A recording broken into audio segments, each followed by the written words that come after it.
Classes YouTube channel में आप सभी का स्वागत है।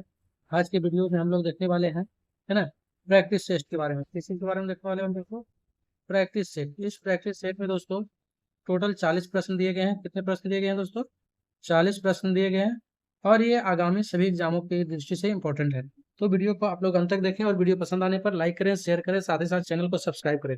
चलिए दोस्तों वीडियो को बिना विलंब किए शुरू करते हैं। आज का पहला प्रश्न है दोस्तों, पहला प्रश्न है क्या है?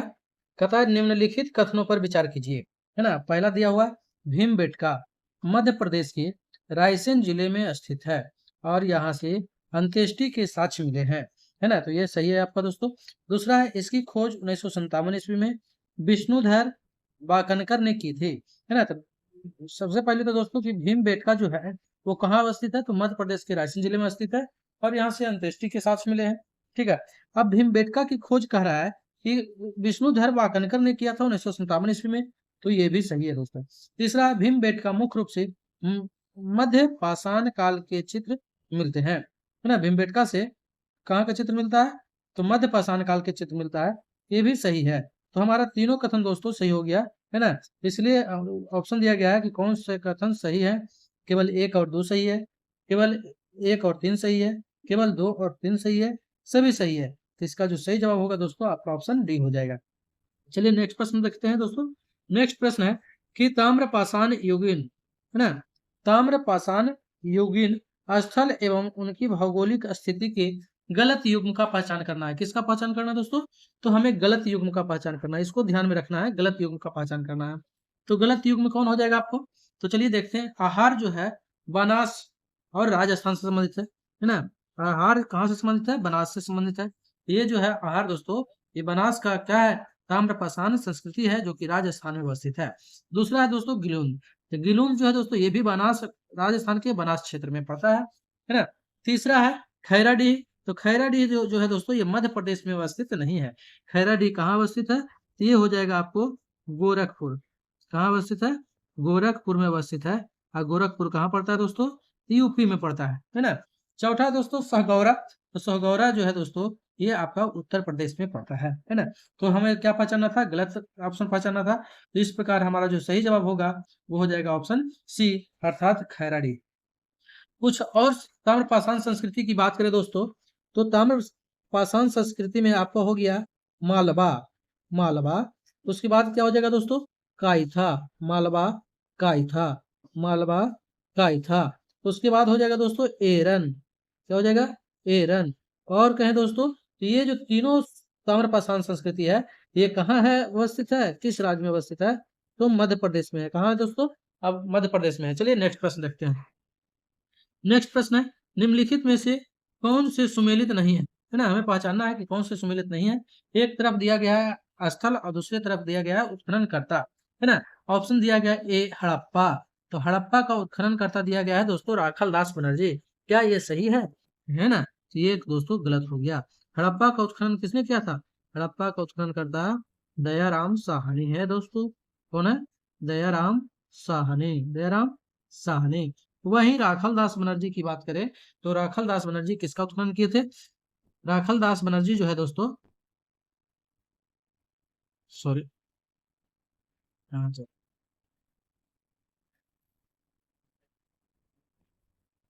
राखल दास बनर्जी की बात करें तो राखल दास बनर्जी जो है दोस्तों मोहनजोदड़ो के उत्खनन करता है। किसका उत्खनन करता है? मोहन जोदड़ो का, है ना। आपका गलत हो गया कौन सा? ये आपका हो गया पहला जो है दोस्तों गलत हो गया। दूसरा है दोस्तों चनहुद्रो। चनहुद्रो का खोज किसने किया था? तो चनहुद्रो का खोज किया था माइके ने। ये आपका सही है। दूसरा है दोस्तों रोपन। रोपन नहीं होगा दोस्तों, ये रोपड़ होगा। क्या होगा? रोपड़ होगा। ये ना नहीं होगा, अड़ा हो जाएगा, रोपड़। रोपड़ का खोज किसने किया था? यज्ञदत्त शर्मा ने किया था। ये भी सही हो जाएगा। चौथा है दोस्तों, पांचवा, हाँ चौथा है लोथल। तो लोथल का खोज किए किसने किया था? लोथल का जो खोज किया था दोस्तों S R राव ने किया था। किसने किया था? एस आर राव ने, एस आर राव ने किया था। वहीं R S बिष्ट की बात करें तो R S बिष्ट का खोज किसने? R S बिष्ट जो है किसका खोज किए थे? तो R S बिष्ट है जो दोस्तों इन्होंने धौला बीरा का खोज किया था। किसका खोज किया था? धौला बीरा का। तो अब देखना है दोस्तों कि कौन सा सही है ना। आपका नीचे ऑप्शन दिया गया है, ऑप्शन देखेंगे कि ऑप्शन में कौन सा सही है। केवल 1 और 2 सही है, केवल 2 और 3 सही है, केवल 3 और सॉरी गलत पहचाना था हमें, तो गलत पहचाना है, कौन सम्मिलित नहीं है। तो गलत हम लोगों ने देखा दोस्तों कि हड़प्पा का खोज दयाराम साहनी ने किया है। वहीं लोथल की बात करें तो किसने किया था, एस आर राव ने किया था। इसका 1 और 4 हो जाएगा, है ना, ये क्या हो जाएगा, 4 हो जाएगा। तो 1 और 4 ऑप्शन डी है, सही जवाब होगा। चलिए नेक्स्ट प्रश्न देखते हैं। नेक्स्ट प्रश्न है दोस्तों, हड़प्पा सभ्यता के संदर्भ में कौन सा कथन असत्य है। हमें असत्य कथन की पहचान करना है। तो चलिए देखते हैं कौन सा कथन असत्य है। आपका ऑप्शन ए में दिया गया है, हड़प्पा सभ्यता की लिपि भाव चित्रात्मक थी, जिसे अभी तक पढ़ा नहीं जा सका। क्या ये गलत है? नहीं दोस्तों, ये सही है। दूसरा है, हड़प्पा सभ्यता का समाज जो है मातृ सत्तात्मक प्रकृति का था, ये भी सही है। तीसरा है दोस्तों, हड़प्पा सभ्यता के धार्मिक रीति रिवाजों में समानता विद्यमान थी, तो नहीं, गलत, ये गलत है। क्योंकि हड़प्पा सभ्यता के जो इस धार्मिक रीति रिवाज थे दोस्तों, वो भिन्न भिन्न थी, है ना, समान नहीं थी, बल्कि क्या थी, भिन्न भिन्न थी।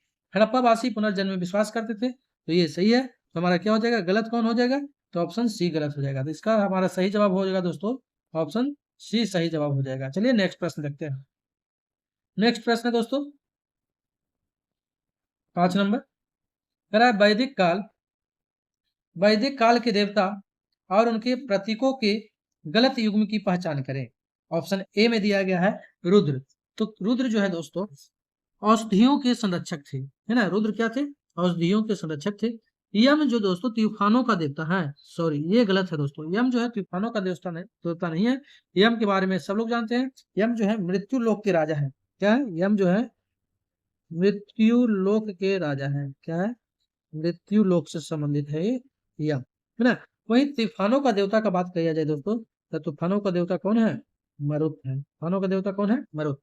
नंबर नेक्स्ट है, सी में पर्जन यानी वर्षा के देवता, आपा जल के देवता, ये सब सही है। तो हमारा जो सही जवाब हो जाएगा दोस्तों, वो हो जाएगा क्या, यम, बी। बी सही जवाब हो जाएगा।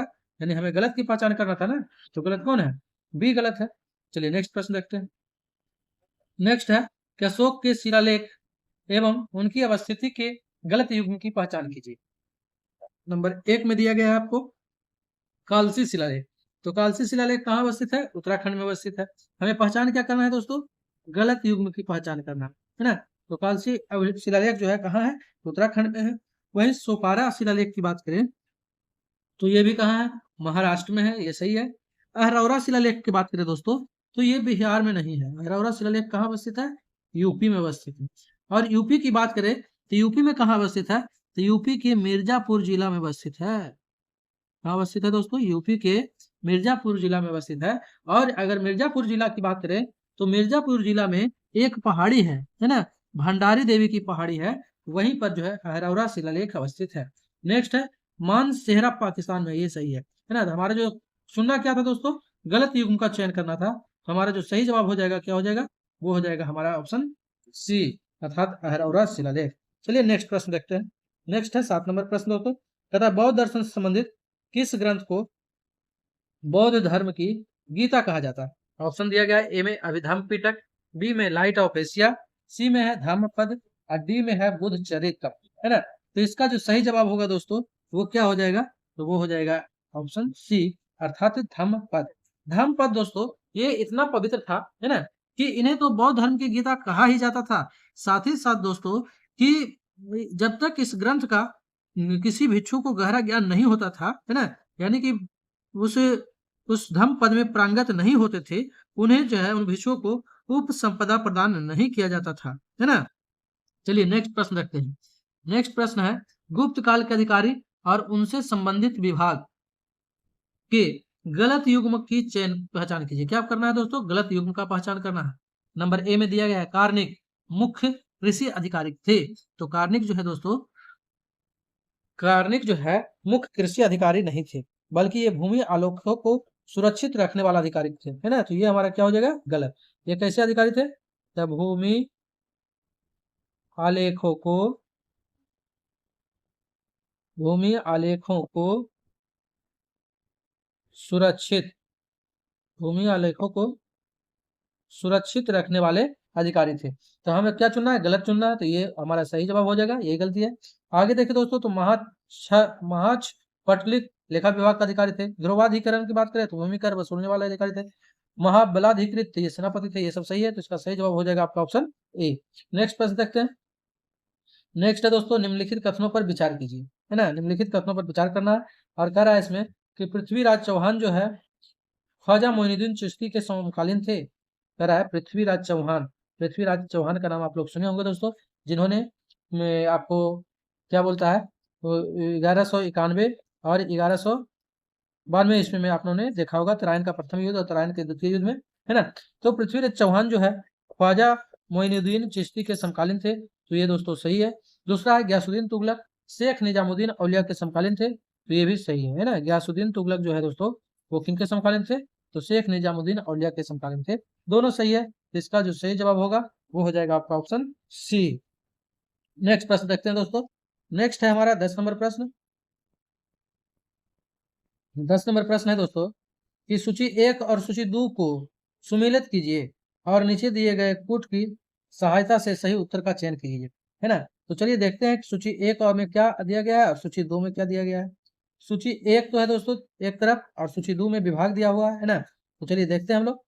सूची 1 में है दोस्तों दीवान ए इस्तिहाक। तो दीवान ए इस्तिहाक का संबंध किस विभाग से था, तो इसका जो जवाब होगा, है ना, न्याय विभाग, राजस्व विभाग, व्यय विभाग, पेंशन विभाग। तो दीवान ए इस्तिहाक जो है इसका संबंध है दोस्तों पेंशन विभाग से। किस विभाग से संबंध है, पेंशन विभाग से संबंधित है। और अगर इसी दीवान ए इस्तिहाक की बात करें तो इसका संबंध किससे है, फिरोज शाह तुगलक से। किससे है दोस्तों, फिरोज शाह तुगलक, फिरोज शाह तुगलक से है। दूसरा है दोस्तों दीवान ए वकूफ। तो दीवान ए वकूफ की बात करें तो इसका संबंध किस विभाग से है, तो दीवान ए वकूफ का संबंध जो है व्यय विभाग से है, अर्थात इसका हो जाएगा क्या, 3 हो जाएगा। दीवान ए वकूफ का संबंध किस विभाग से, व्यय विभाग से। और दीवान ए वकूफ की बात करें दोस्तों तो इसका संबंध है जलालुद्दीन खिलजी से। किससे है, जलालुद्दीन, जलालुद्दीन खिलजी से है। तीसरा दोस्तों दीवान ए कजा मुमालिक। दीवान ए कजा मुमालिक का संबंध किस विभाग से है ना। तो दीवान ए कजा मुमालिक का संबंध हो जाएगा दोस्तों न्याय विभाग से। किससे हो जाएगा, न्याय विभाग से। वही बच गया डी, दीवान ए मुस्तक राज। तो दीवान ए मुस्तक राज हो जाएगा कौन सा विभाग दोस्तों, तो राजस्व विभाग में हो जाएगा। और ये हो जाएगा दोस्तों किससे, अलाउद्दीन खिलजी से है। किससे है, अलाउद्दीन, अलाउद्दीन खिलजी। किससे संबंधित है, अलाउद्दीन खिलजी से संबंधित है। तो चलिए इसका सही जवाब जो होगा दोस्तों 4 3 1 2। तो हम लोग देखते हैं 4 3 1 2 में कई नंबर है, 4 3 1 2 डी है। तो हमारा सही जवाब हो जाएगा दोस्तों ऑप्शन डी, है ना। चलिए नेक्स्ट प्रश्न देखते हैं दोस्तों। नेक्स्ट प्रश्न है मसाहत, है ना। नेक्स्ट प्रश्न क्या है, मसाहत निम्नलिखित से संबंधित थे। मसाहत जो है किससे संबंधित था, ए है भूमि से, सिक्का से, सेना से या न्याय से। इसका जो सही जवाब होगा दोस्तों वो हो जाएगा ऑप्शन ए, यानी कि भूमि। अब मसाहत को अपनाया था किसने, तो मसाहत को अपनाया था दोस्तों अलाउद्दीन खिलजी ने। किसने अपनाया था, अलाउद्दीन खिलजी ने अपनाया था। किसने अपनाया था, अलाउद्दीन खिलजी ने अपनाया था, है ना। और मसाहत को अपनाने वाला ये पहला सुल्तान था दोस्तों, है ना। मसाहत को अपनाने वाला पहला सुल्तान था अलाउद्दीन खिलजी। चलिए नेक्स्ट प्रश्न देखते हैं दोस्तों। नेक्स्ट है पैगंबर के सेनापति, है ना। पैगंबर के सेनापति का उपाधि का उपयोग किस सल्तनत सुल्तान ने किया था, है ना। पैगंबर के सेनापति का उपाधि जो है किस सल्तनत सुल्तान ने धारण किया था। ऑप्शन ए है मुबारक शाह खिलजी, बी है खुसरो शाह, सी है मोहम्मद तुगलक, डी है सिकंदर लोदी। तो इसका जो सही जवाब होगा दोस्तों वो हो जाएगा ऑप्शन बी, अर्थात खुसरो शाह। नेक्स्ट प्रश्न हम लोग देखते हैं। नेक्स्ट प्रश्न है दोस्तों कि निम्नलिखित में से किस मुगल सम्राट को उसकी मृत्यु के पश्चात अर्थ आसियानी कहा गया था। ऑप्शन ए है अकबर, बी में हुमायूं, सी में शाहजहां और डी में है जहांगीर। इसका सही जवाब होगा दोस्तों अकबर, है ना। अकबर को मृत्यु के पश्चात जो है अर्थ आसियानी कहा गया था और ये दोस्तों मुगल वंश का सबसे फेमस राजा था, है ना। चलिए नेक्स्ट प्रश्न देखते हैं। नेक्स्ट प्रश्न जो है वैष्णव संत बल्लभाचार्य, वैष्णव संत बल्लभाचार्य का संबंध किस संप्रदाय से था। ऑप्शन ए है रुद्र संप्रदाय, बी है श्री संप्रदाय, सी है ब्रह्म संप्रदाय और डी है कुमार संप्रदाय। इसका जो सही जवाब होगा दोस्तों आपका ऑप्शन हो जाएगा ए, रुद्र संप्रदाय से। वैष्णव संत बल्लभाचार्य का संबंध किस संप्रदाय से था, तो रुद्र संप्रदाय से था। और इनका जो दर्शन है क्या कहलाता है ना, इनका जो दर्शन है, इनका जो दर्शन है ना, दर्शन है, इसको क्या कहते हैं? शुद्ध शुद्ध अद्वैतवाद। शुद्ध अद्वैतवाद है ना, शुद्ध अद्वैतवाद है के नाम से जाना जाता है। चलिए नेक्स्ट प्रश्न देखते हैं दोस्तों। नेक्स्ट प्रश्न है हमारा कि निम्नलिखित में से कौन सा सही सुमेलित नहीं है ना। ऑप्शन ए में दिया है न्यू इंडिया एनिबेसेंट, है ना, कह रहा सही सुमेलित नहीं है, गलत पहचानना है, नहीं है। न्यू इंडिया एनिबेसेंट, ये तो सही हो गया दोस्तों। दूसरा है तहजीब उल अखलाक मोहम्मद अली जिन्ना, है ना, ये गलत हो गया आपको दोस्तों। तहजीब उल अखलाक की बात करें तो इसका जो है किससे संबंधित है? सर सैयद अहमद खान से संबंधित है ना, किससे संबंधित है दोस्तों? सर सैयद अहमद खान से संबंधित है। वही जस्टिस जो है टी एम नायर से संबंधित है और सर्च लाइट सचिदानंद से संबंधित है। तो इसका जो सही जवाब होगा दोस्तों क्या हो जाएगा? बी हो जाएगा। तहजीब उल अखलाक जो है मोहम्मद अली जिन्ना से संबंधित नहीं है, बल्कि सर सैयद अहमद से संबंधित है। चलिए नेक्स्ट प्रश्न देखते हैं दोस्तों। नेक्स्ट प्रश्न क्या हो जाएगा हमारा? 16 नंबर प्रश्न है, कहता है सिस्टर निवेदिता, क्या है? सिस्टर निवेदिता किस गुप्त क्रांतिकारी संगठन की सदस्य थी? ऑप्शन ए है अनुशीलन समिति, बी है युगांतर पार्टी, सी है मित्र मेला और डी है तरुण इटली। तो इसका जो सही जवाब होगा दोस्तों वो क्या हो जाएगा, है ना, तो इसका जो सही जवाब होगा वो हो जाएगा ऑप्शन आपका ए, अर्थात ये जो है सिस्टर निवेदिता जो है ये अनुशीलन समिति से संबंधित थे और इनका जो है जो दोस्तों ये अनुशीलन समिति की एकमात्र महिला सदस्य थी, एकमात्र ना, एकमात्र महिला सदस्य थी। और सिस्टर निवेदिता को दोस्तों किस नाम से जाना जाता है? तो Margaret Elizabeth Noble, Margaret, Margaret, Margaret कहिए या मार्गरेट कहिए, मार्ग, है ना, Margaret, Margaret, Margaret Elizabeth,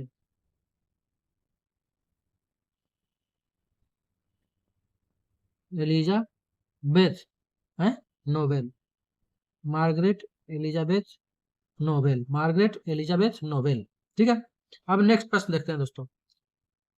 next प्रश्न है, इसका सही जवाब हो जाएगा, क्या हो जाएगा दोस्तों? ये हो जाएगा, है ना, केवल एक संबंधित है, अनुशीलन समिति से संबंधित है। नेक्स्ट प्रश्न देखते हैं 17 नंबर, सूची 1 को सूची 2 से मिलान करना है। सूची 1 में विद्रोह दिया गया है और 2 में उससे संबंधित स्थान दिया गया है। अब बेलूथ हम्पी विद्रोह की बात कर रहा है दोस्तों। तो सबसे पहले तो आप हमें बता दें कि बेलूथ हम्पी विद्रोह कब हुआ था। तो बेलूथ हम्पी विद्रोह जो है दोस्तों इसका हुआ था 1808 से कब तक? 9 ईस्वी तक, 9 ईस्वी तक, 1808 से 1809 ईस्वी तक हुआ था। संथाल विद्रोह की बात करें दोस्तों तो संथाल विद्रोह कब हुआ था? 1855 से 56 ईस्वी तक। ठीक है, अब दोस्तों कुकी आंदोलन की बात करें, कुकी विद्रोह कब हुआ था?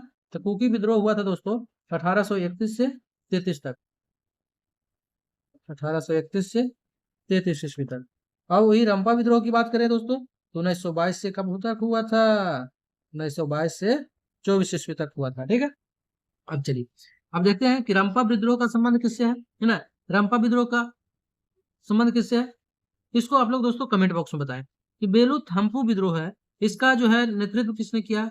संथाल विद्रोह का नेतृत्व किसने किया? कुकी विद्रोह का नेतृत्व किसने किया? और रंपा विद्रोह का नेतृत्व किसने किया, है ना। अब हम आपको इसका ऑप्शन पे ले चलते हैं। बेलूथ हम्पी विद्रोह है, इधर केरल है, झारखंड है, मणिपुर और आंध्र प्रदेश। तो बेलूथ हम्पी विद्रोह का संबंध किस राज्य से था? तो वो हो जाएगा दोस्तों आपको केरल, है ना। या चलिए एक का एक हो गया। वही संथाल विद्रोह की बात करें दोस्तों तो संथाल विद्रोह आपका हो जाएगा झारखंड, यानी कि बी का 2 हो जाएगा। क्या हो जाएगा? 2। सी की कुकी विद्रोह की बात करें दोस्तों तो कुकी विद्रोह कहाँ हुआ था? तो कुकी विद्रोह हुआ था दोस्तों मणिपुर, तो 3 के सी हो जाएगा। और जो लास्ट बच गया दोस्तों रंपा विद्रोह, तो इसको आंध्र प्रदेश कर देते हैं, यानी ए का 1, बी के 2, सी का 3, डी के 4। चलिए अब इसको कमेंट बॉक्स में आप लोग जरूर बताएं इन सब का विद्रोह का जो है नेतृत्व करता कौन सा। चलिए नेक्स्ट प्रश्न देखते हैं दोस्तों। नेक्स्ट है दोस्तों, निम्नलिखित में से कौन सा युद्ध याडुब की संधि द्वारा समाप्त हुआ था? प्रथम आंग्ल बर्मा युद्ध, द्वितीय आंग्ल बर्मा युद्ध, तृतीय आंग्ल बर्मा युद्ध, चतुर्थ आंग्ल नेपाल युद्ध, है ना। तो सबसे पहले देखते हैं दोस्तों कि प्रथम आंग्ल बर्मा युद्ध कब हुआ था। तो ये हुआ था दोस्तों 1824 से 1824 से 26 ईस्वी में, है ना। द्वितीय अंगल बर्मा युद्ध की बात करें तो द्वितीय अंगल बर्मा युद्ध कब हुआ था? तो ये हुआ था दोस्तों 1852 से 53 ईस्वी के बीच, ना 1852 से 53 ईस्वी के बीच। वहीं दोस्तों तृतीय अंगल बर्मा युद्ध की बात करें तो ये हुआ था कब? ये हुआ था 1885 ईस्वी में, 1885 ईस्वी में। और अंगल नेपाल युद्ध की बात करें दोस्तों तो अंगल नेपाल युद्ध कब हुआ था? ये हुआ था 1814 से 16 ईस्वी में, ठीक है। चलिए इसका सही जवाब क्या होगा? कह रहा है कौन सा युद्ध जो है याडू की संधि द्वारा समाप्त हुआ था? इसका जो सही जवाब होगा दोस्तों आपका ऑप्शन ए हो जाएगा, अर्थात प्रथम आंग्ल बर्मा युद्ध। नेक्स्ट प्रश्न देखते हैं।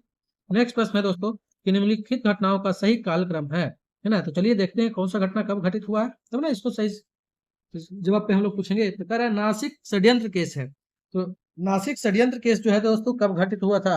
ये घटित हुआ था 1909 ईस्वी में, ठीक है। कामागाटा मारो कांड कब हुआ था? तो ये हुआ था दोस्तों 1914 ईस्वी में, 1914 ईस्वी में हुआ था। इसी के कारण जो है प्रथम विश्व युद्ध की घटना घटी। प्रथम अंतरिम भारत सरकार की स्थापना कब हुआ था? तो प्रथम अंतरिम भारत सरकार की स्थापना जो हुआ था दोस्तों 1915 ईस्वी में हुआ था। और कारकोरी कार्यवाही की बात करें तो ये 1925 ईस्वी में हुआ था, है ना। आप मिलान करिए कौन सही है। सबसे पहले कौन घटित हुआ? ए, फिर 2, फिर 3, फिर 4। इसका जो सही जवाब होगा दोस्तों ऑप्शन बी हो जाएगा, 1, 2, 3, 4। चलिए नेक्स्ट प्रश्न देखते हैं। नेक्स्ट है दोस्तों कि कथन, एक दो कथन दिए गए हैं, है ना, उसके बाद निष्कर्ष दिए गए हैं। अब कौन सही है हमें चूज करना है। पहला है कांग्रेस समाजवादी पार्टी की स्थापना 1934 में हुई थी। कांग्रेस समाजवादी पार्टी की स्थापना 1934 ईस्वी में हुई थी। क्या ये सही है? ये सही है दोस्तों। दूसरा है जयप्रकाश नारायण, जयप्रकाश नारायण, आचार्य नरेंद्र देव, अशोक मेहता इसके संस्थापक थे। यानी कि कांग्रेस समाज पार्टी की स्थापना दोस्तों किसने किया था? जयप्रकाश नारायण, आचार्य नरेंद्र देव, अशोक मेहता। तो ये दोस्तों सही है ना। तो हमारा दोनों कथन सही है। इसका सही जवाब होगा क्या दोस्तों? ए हो जाएगा। चलिए नेक्स्ट प्रश्न देखते हैं। नेक्स्ट है दोस्तों 26 नंबर प्रश्न, सॉरी 21 नंबर प्रश्न हो जाएगा। 1857 की क्रांति को 1857 की क्रांति को किसने हिंदू मुस्लिम षड्यंत्र की संज्ञा दी थी? ए है एल आर रिज, बी है आउटरम एवं टेलर, सी है पर्सिवल स्पीयर और डी है दोस्तों टी आर होम्स। इसका जो सही जवाब होगा दोस्तों वो हो जाएगा आपका ऑप्शन बी, आउटरम एवं टेलर ने जो 1857 की क्रांति को हिंदू मुस्लिम षड्यंत्र की संज्ञा दी थी। वहीं दोस्तों एल आर रिज की बात करें तो एल आर रिज ने क्या कहा था? एल आर रिज ने इसे धर्म युद्ध कहा था। क्या कहा था दोस्तों? धर्म युद्ध कहा था। एल आर रिज ने क्या कहा था? धर्म युद्ध। वहीं टी आर होम्स की बात करें तो टी आर होम्स ने क्या किया था? सभ्यता, क्या कहा था? सभ्यता एवं सभ्यता एवं बर्बरता के बीच, सभ्यता एवं बर्बरता के मध्य, क्या कहा था दोस्तों? सभ्यता एवं बर्बरता के मध्य संघर्ष है। किसने कहा था? तो टी आर होम्स ने। चलिए नेक्स्ट प्रश्न देखते हैं। नेक्स्ट प्रश्न है दोस्तों कांग्रेस के लिए समर्थन प्राप्त करने के उद्देश्य से, कांग्रेस के लिए समर्थन प्राप्त करने के उद्देश्य से जुलाई 1889 ईस्वी में लंदन में किसकी अध्यक्षता में ब्रिटिश कमेटी ऑफ इंडिया की स्थापना की गई थी? ऑप्शन ए है जॉर्ज यूलर, बी है विलियम डिग्बी, सी है ए ओ ह्यूम और डी है दोस्तों साइमन कॉलिन। इसका जो सही जवाब होगा दोस्तों वो क्या होगा? वो हो जाएगा आपका ऑप्शन बी, अर्थात विलियम डिग्बी। चलिए नेक्स्ट प्रश्न देखते हैं। नेक्स्ट है दोस्तों 23 नंबर प्रश्न, कह रहा है भारतीय संविधान के संदर्भ में क्या सही है? सही पहचानना है कि क्या सही है। चलिए देखते हैं ऑप्शन से। कह रहा है मूल रूप से 400 अनुच्छेद थे तथा 8 अनुसूचियां थी। कह रहा है जब संविधान निर्माण हुआ था दोस्तों उस समय उस मूल संविधान में 400 अनुच्छेद थे। तो ये गलत हो जाएगा क्योंकि मूल संविधान में 395 अनुच्छेद थे, 400 नहीं। 395 अनुच्छेद थे, 395 अनुच्छेद थे, ये तो सही है।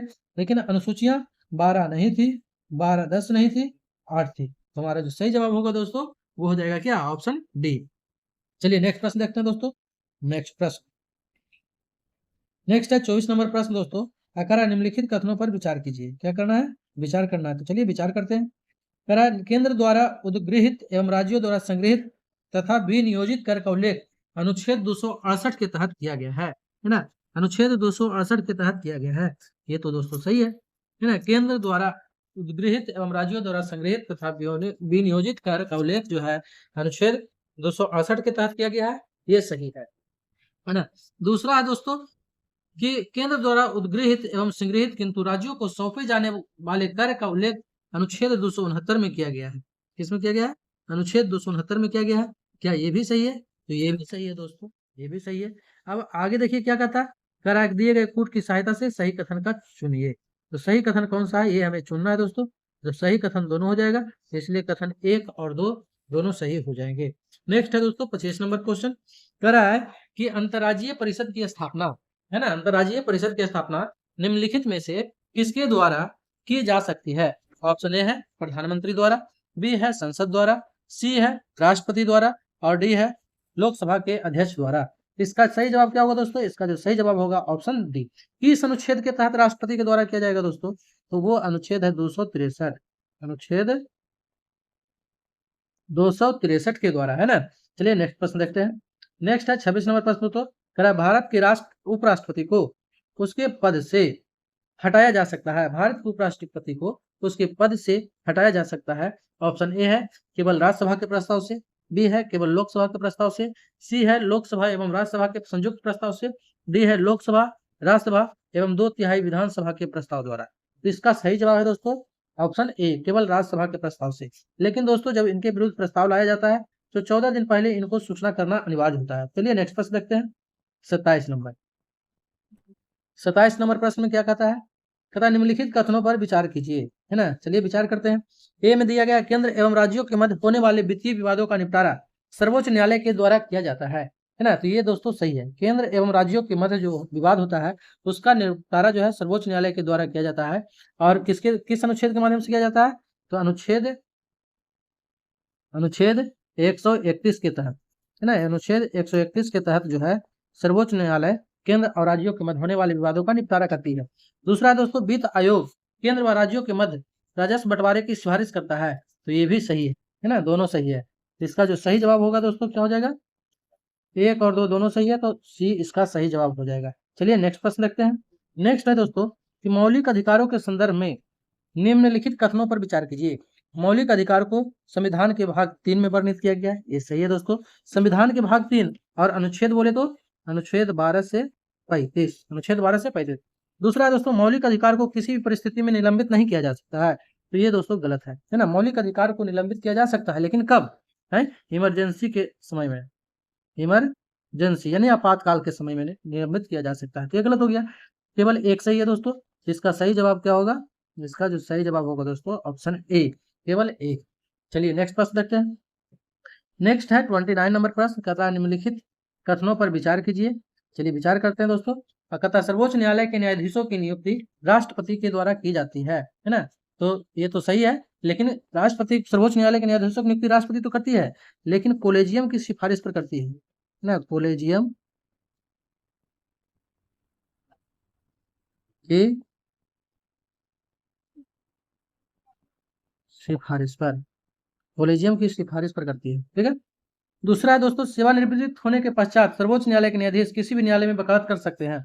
ये तो आपको सही हो गया, ये गलत है। सर्वोच्च न्यायालय के जो न्यायाधीश हैं सेवानिवृत्त होने के पश्चात किसी भी न्यायालय में वकालत कर सकते हैं, ये गलत है। किसी भी न्यायालय में वकालत नहीं कर सकते हैं। किस अनुच्छेद के तहत दोस्तों? अनुच्छेद 124(7) के अनुसार, है ना।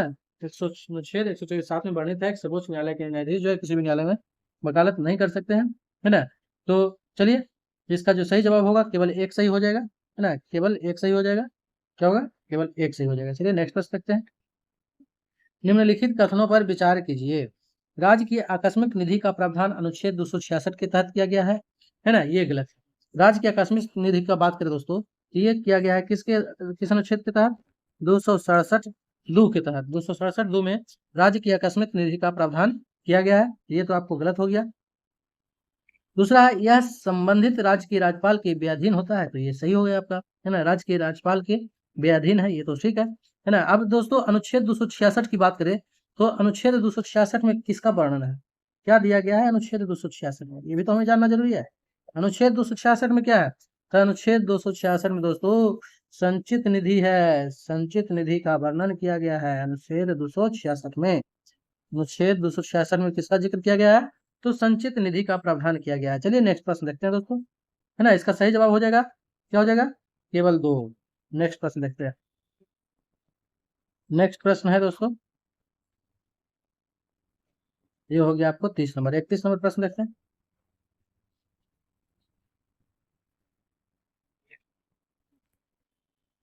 31 नंबर में कह रहा है दोस्तों कि निम्नलिखित कथनों के बारे में विचार करते हुए सही उत्तर का चयन कीजिए, है ना। निम्नलिखित कथनों पर विचार करते हुए सही उत्तर का चयन करना है हम लोग को। तो चलिए सही उत्तर देखते हैं क्या होता है।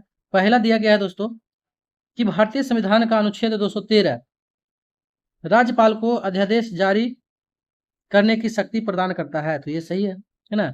संविधान का जो अनुच्छेद 213 है, ये राज्यपाल को अध्यादेश जारी करने की शक्ति प्रदान करता है। दूसरा है, राज्यपाल द्वारा तब जारी किया जा सकता है जब संबंधित राज्य में राष्ट्रपति शासन लागू हो। ये गलत है दोस्तों, है ना। हमारा जो सही जवाब हो जाएगा वो केवल एक हो जाएगा। चलिए नेक्स्ट प्रश्न देखते हैं। नेक्स्ट है दोस्तों 32 नंबर प्रश्न। कह रहा है कि सूची 1 को सूची 2 से सम्मिलित कीजिए तथा नीचे दिए गए कोड के माध्यम से सही उत्तर का चयन कीजिए। राज्यपाल की नियुक्ति दिया गया है। तो राज्यपाल का नियुक्ति की बात करें दोस्तों, तो ये इसका वर्णन जो है अनुच्छेद किस अनुच्छेद में है? इसका वर्णन जो है दोस्तों अनुच्छेद 155 में है। किस अनुच्छेद में है? अनुच्छेद 155 में। किस अनुच्छेद में है? अनुच्छेद 155 में। राज्यपाल की क्षमादान की शक्ति की बात करें दोस्तों, तो इसका वर्णन किस में मिलेगा?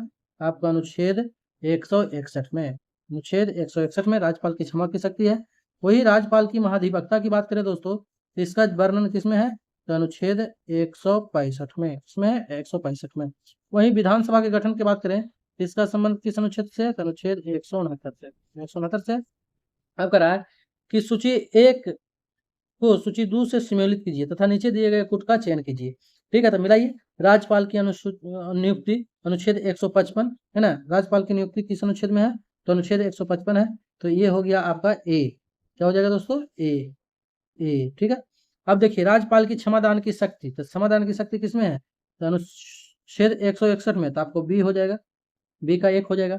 तीसरा है राज्यपाल का महाधिवक्ता, तो महाधिवक्ता की नियुक्ति किसमें है? 165 में। राज्यपाल का राज्य का महाधिवक्ता का किसका जिक्र किया गया? 165 में।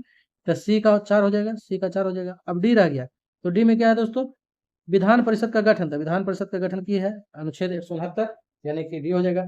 यानी कि जोड़िए ए का 2, ए का 2, बी का ए का 2 और बी का 1, ए का 2 और बी का 1। सी हो जाएगा आपका सही आंसर। सही आंसर क्या होगा दोस्तों? सी हो जाएगा। सही आंसर क्या हो जाएगा? सी आपका सही जवाब हो जाएगा। ठीक है, नेक्स्ट प्रश्न देखते हैं।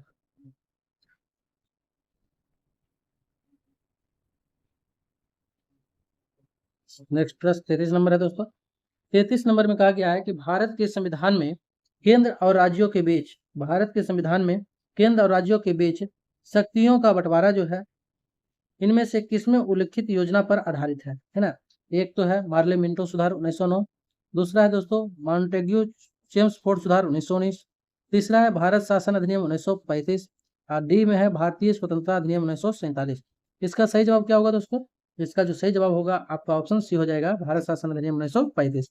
और दोस्तों केंद्र में अगर द्वैत शासन की बात करें, है ना, केंद्र में द्वैत शासन की बात करें, द्वैत शासन की बात करें, है ना, तो वो भी किसके द्वारा लगाया गया है? तो भारत शासन अधिनियम 1935 के द्वारा ही।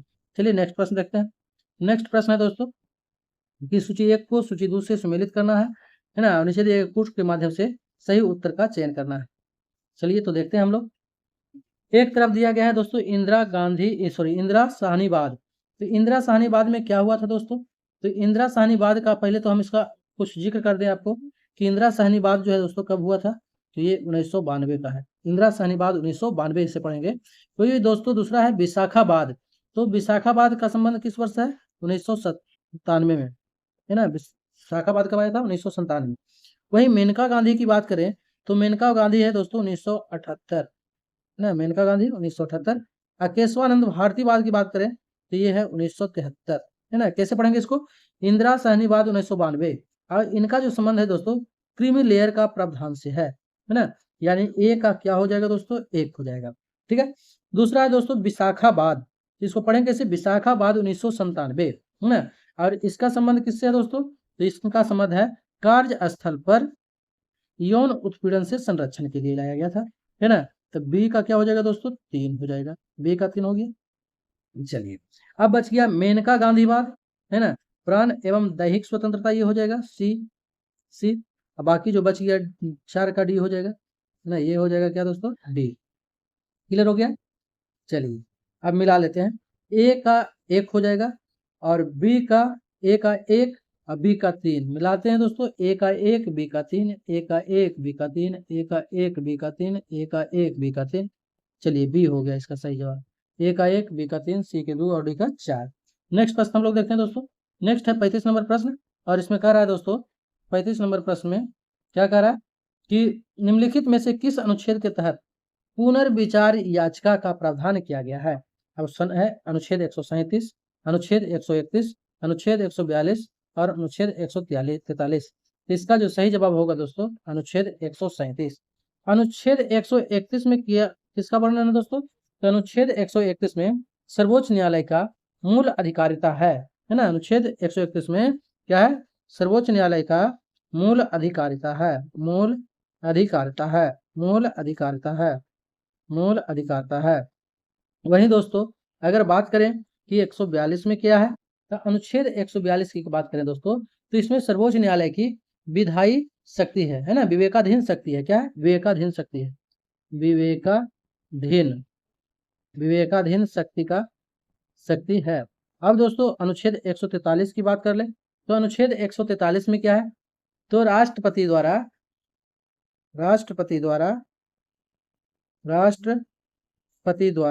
है ना, क्या करना है, राष्ट्रपति द्वारा सर्वोच्च न्यायालय से परामर्श, राष्ट्रपति द्वारा सर्वोच्च न्यायालय से क्या करती है, परामर्श करती है। किस अनुच्छेद के तहत दोस्तों, तो अनुच्छेद 143 के तहत। चलिए नेक्स्ट प्रश्न देखते हैं दोस्तों। नेक्स्ट है कि कानूनी सेवा प्राधिकरण है ना, कानूनी सेवा प्राधिकरण किस वर्ष पारित किया गया था। ऑप्शन दिया गया है ए 1985, बी 1987 और सी है दोस्तों 1991 और डी है 1995। तो इसका सही जवाब क्या होगा दोस्तों, इसका सही जवाब होगा ऑप्शन बी, 1987 में पारित किया गया था।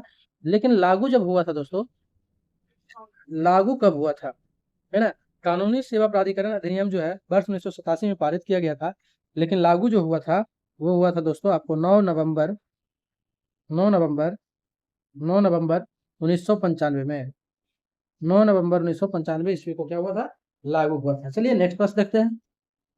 नेक्स्ट प्रश्न है दोस्तों, लोकसभा और राज्यसभा के बीच गतिरोध की स्थिति में किन स्थितियों में संसद की संयुक्त बैठक बुलाई जा सकती है। लोकसभा और राज्यसभा के बीच गतिरोध की स्थिति में किन स्थितियों में संसद की संयुक्त बैठक बुलाई जा सकती है। आपका ऑप्शन दिया गया है ए साधारण विधि निर्माण में, बी है धन विधेयक को पारित करने की स्थिति में, सी है संविधान संशोधन विधेयक को पारित करने की स्थिति में।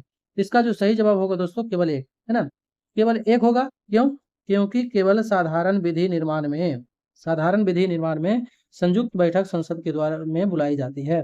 धन विधेयक को पारित करने में है ना, धन विधेयक को पारित करने में और संविधान संशोधन में नहीं, है ना, इसलिए इसका सही जवाब होगा केवल एक। नेक्स्ट प्रश्न देखते हैं दोस्तों, 38 नंबर है। 38 नंबर प्रश्न क्या कहती है, 38 नंबर प्रश्न है निम्नलिखित कथनों पर विचार कीजिए। किसी भी व्यक्ति के लिए पंचायत का सदस्य बनने के लिए न्यूनतम आयु 25 वर्ष निर्धारित की गई है। क्या ये सही है, नहीं ये गलत है। न्यूनतम आयु कितना है दोस्तों, 21 वर्ष है। दूसरा है पंचायत के समय से पूर्व भंग होने के पश्चात पुनर्गठित पंचायत केवल अवशिष्ट समय के लिए जारी रहती है।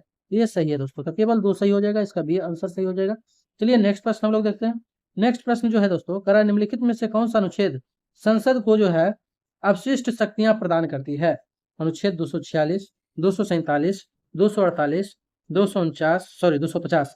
इसका जो सही जवाब है दोस्तों क्या हो जाएगा, ऑप्शन सी हो जाएगा। इसका तो सही जवाब ऑप्शन सी, अनुच्छेद 247 जो है वह संसद को अवशिष्ट शक्तियां प्रदान करती है। लेकिन हमें ये भी तो जान लेना है कि अनुच्छेद 246 में किसका वर्णन है। तो अनुच्छेद 246 में क्या है दोस्तों, केंद्र व राज्य के मध्य शक्तियों का विभाजन से है। केंद्र व राज्य के बीच शक्तियों का क्या है, पावर का विभाजन है। ठीक है।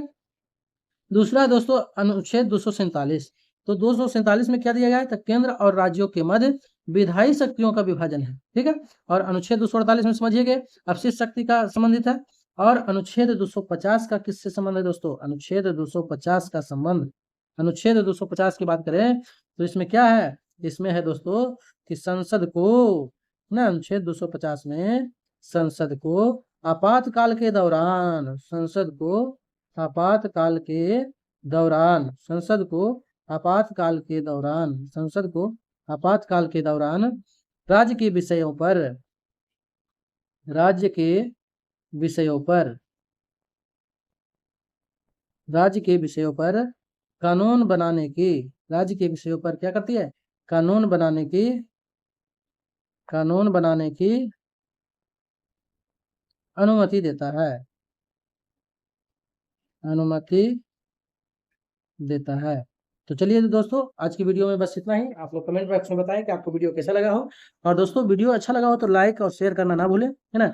जरूर से जरूर वीडियो को लाइक करें, शेयर करें, साथ ही साथ दोस्तों चैनल को सब्सक्राइब करें। वीडियो देखने के लिए धन्यवाद।